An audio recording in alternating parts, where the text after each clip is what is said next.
மகாபாரத ரகசியங்களை மனிதர்களால் கூட விளக்க முடியாத போது 4 பறவைகள் அந்த சந்தேகங்களை தீர்த்த அதிசயம் பற்றி உங்களுக்கு தெரியுமா? வியாசரின் சீடரான ஜைமினி முனிவருக்கு மகாபாரதத்தில் சில ஆழமான சந்தேகங்கள் எழுந்தன.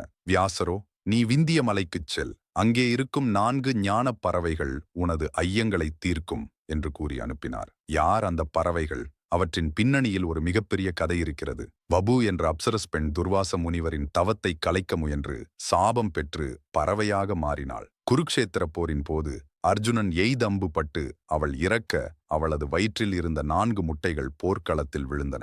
அதே சமயம் பகதத்தன் என்ற வீரனின் யானை கழுத்தில் இருந்த ஒரு பிரம்மாண்ட மணி அம்பு பட்டு அருந்து சரியாக அந்த முட்டைகளின் மேல் கவிழ்ந்து விழுந்து அவற்றை பாதுகாத்தது. அங்கிருந்து மீட்கப்பட்ட அந்த பறவைகள் சாதாரணமானவை அல்ல.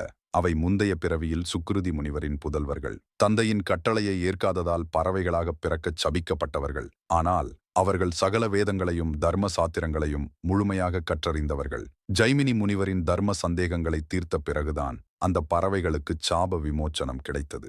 உயிரினம் எதுவாக இருந்தாலும் ஞானம் இருந்தால் அவை தெய்வத்திற்குச் சமமாக போற்றப்படும் என்பதற்கு இந்த ஞான பறவைகளே சாட்சி. உங்களுக்கு மகாபாரத கதைகள் பிடிக்கும் என்றால் ஜெய் ஸ்ரீ கிருஷ்ணா என்று கமெண்ட் செய்து நமது சேனலை ஒரு சப்ஸ்கிரைப் செய்து கொள்ளுங்கள்.